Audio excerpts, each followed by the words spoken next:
Hi, Gemini. Welcome to your quantum entanglement reading with me, Jocelyn, the Quantum Queen. Oh, I've missed you guys. Are you ready for this? Okay, wow. Well, okay, I might just take that one. Well, you've got jumping out. Let me get into my spiel. This is for Gemini, Sun, Moon, or Rising. And as always, welcome to my cross watchers. Cross watcher, you could be dealing with a Gemini, and the message could actually be for you. So feel free to take it however it resonates with you in your situation. Keep in mind that these are general and timeless readings, and if you would like to book a one-on-one reading with me, you can find my information down below in the description box. And as always, just wanted to say thank you for liking, subscribing, and thank you for all the good karma donations. All right, Gem. So this is what we have got popping out for you. First one that jumped out right off the gate was Maiden of Cups, and then we've got the Judgment card. So that's a really interesting combo. I mean, the very first thing that I'm drawn to, if you can see, it's got new ambition, purpose, it's awakening, it's healing, and revelation. You've also got creative ideas and dreams over there with the Maiden of Cups. I feel as though you guys are waking up to some type of purpose, something you feel like you're meant to be doing through all this stuff that's happening, and it is possibly creating a bit of a rebirth for you in your life. So you could be diving literally into something, starting a project, just something that you're realizing, this is what I'm meant to do. And I'm telling you guys, this is exactly what something like these situations that we're going through, this is what it brings out in you, because you have to dig deeper into that deeper dimension of yourself, who you truly are. And it's usually there that you find what you're meant to be doing in this lifetime. So that's what I feel like is happening for you guys, is you're waking up to some type of purpose this week. Or you're possibly waking up to a connection, someone that you really have a desire to reach out to. Okay, that's interesting. Who else had this? I think Cancer had this, which is crazy because I've shuffled these and everything, but you've got Eros, which is all about desire, eroticism, and sensuality. Okay, I'm not really surprised with the Maiden of Cups, Gem. So I feel as though you guys, let me pull one more card because this is very interesting. Okay, wow. These are kind of intense, I'm not gonna lie. I'm going to take all these. Okay, Gem. So right now you're going through, you got Thanatos, which is all about some type of a death. Don't freak out because it's nothing. I'm not going to say like someone's going to die, but this is what death brings up for us. It's a huge awakening. It's like, okay, you start to really take a look at your life, because when you see how fragile it is, it makes you wake up to the important things. Okay. And then you've got, so maybe not so much Cancer. I was diving more into the eroticism and the sensuality, but desire is what I want to focus more on, because you've got awakening to a new ambition and a purpose and a creative idea and a dream that's coming up for you. So that's what I want to focus more a bit with the energy of this, because this is why the other cards that came out, right? Death is inspiring this for you. Okay. That's why, yes, I know people like hate the concept of death, but it brings up so many important things in your life. Loss does that. It's a really powerful part of being a human that makes you wake up to deeper parts of yourself, because you're experiencing deeper parts of your maybe some fears or rejection and abandonment. That's always going to come up when it comes to this type of stuff, right? And this is why it's kind of a blessing in disguise, because you've got the Bardo and the Dead End, which to me is like limbo. And you feel as though, especially with Thanatos, I feel like you feel you're stuck in some type of situation, or you feel you're stuck in general.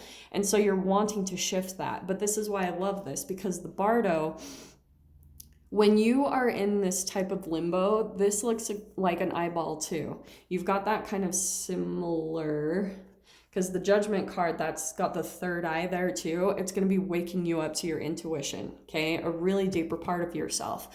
But this is what happens when you're in this kind of limbo phase of life and things seem a little bit clouded, and more of the skulls, that's just feeling like that's surrounding you.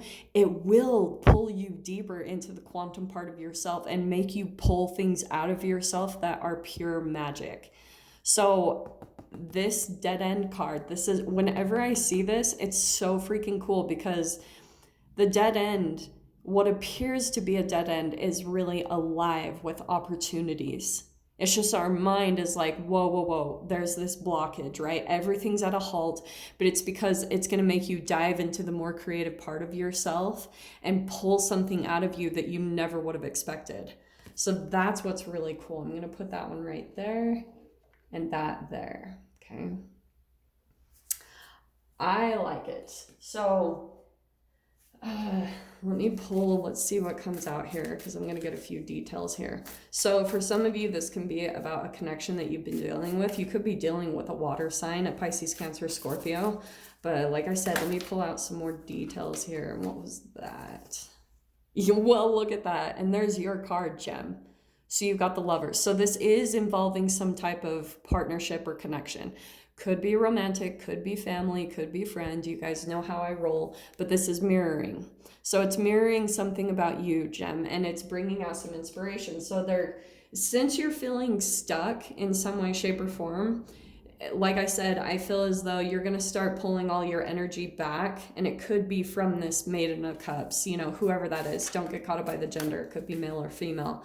But there's someone in your life that I feel as though may be a little bit more immature or emotionally draining in some way, shape, or form. And I feel like, Gem, you could be carrying them around like dead weight, and they're trying, it's like, I don't know who this person is. Maybe you have a long history with them, and maybe it's brief. It could be either or, but just whatever is happening, they're trying to keep you stuck in some type of situation. And this isn't to make you guys freak out and feel like running, but I feel as though you'll get this sense of freedom. Look at that, and the Hanged Man.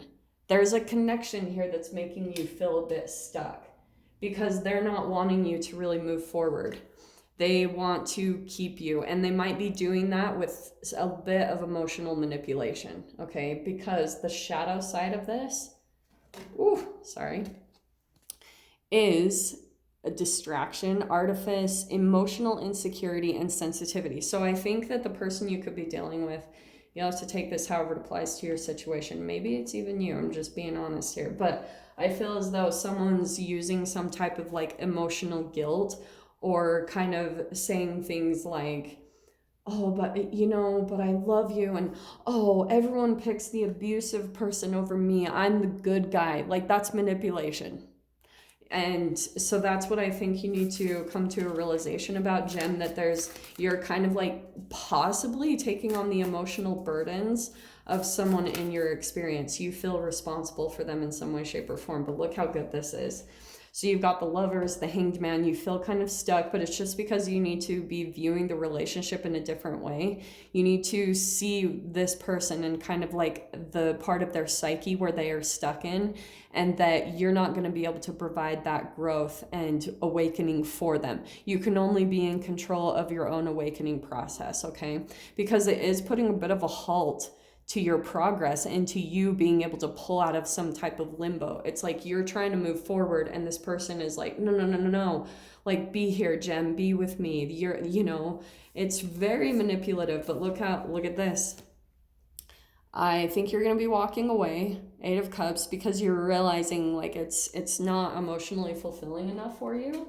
And so there's the Ace of Swords, where I feel as though some of you will be officially like cutting this out of your life, this energy, because of this, because you know that it's the best of your interests, and you know that if it's split you. This is the thing I love about these cards, is that, see, it's the same exact person, but it's split your energy in so many different ways. Like, as far as you being Gemini, the twin, how everyone's like, oh, you're two-faced.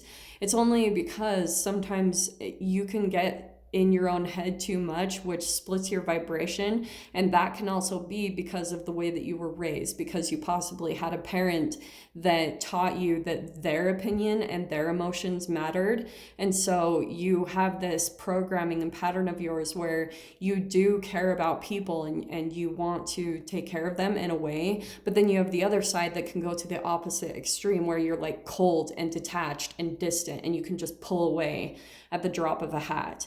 So people think you're a two-faced, but that's not how it is. It's that maybe a lot of people that come into your experience, they try to keep you there with some type of emotional guilt. And when you finally wake up and realize it, sometimes you can go to the opposite end of the extreme and just cut them out or be just really cold.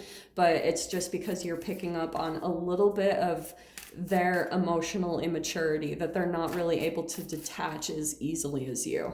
Okay, it's a really interesting read. Let me grab just one more card. Yeah, look at this. Gem, when you pull away from this, look, it's the same as exact message here with even these three cards. When you pull away, you'll see that your energy comes back together and you'll become balanced again, okay? That's really important to realize, like, that even through all this chaos, it's bringing up a lot of emotional insecurities for people in general. And the rules still apply, you know? It's like, use compassion and do what you need to do, but it's still about taking care of yourself, taking care of your own needs. Be there for people, be generous, and, you know, have a lot of gratitude. But at the same time, if someone's becoming too much of an emotional burden, it's going back to your own shadow work. Five of Swords, it conflicts you because you get really up in your head, and then it's hard for you to decide, like, whose needs are more important.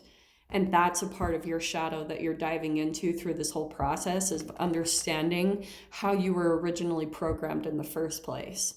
So Gem, I'm going to dive into the extended with this. So if you guys want to join me over there, feel free. Just go down below, click on the Vimeo link, and I'll see you on the other side. But Gem, if this is where we leave things, I'm sending you guys so much love, wishing you all the very best, and I'll see you in your next reading. Take care.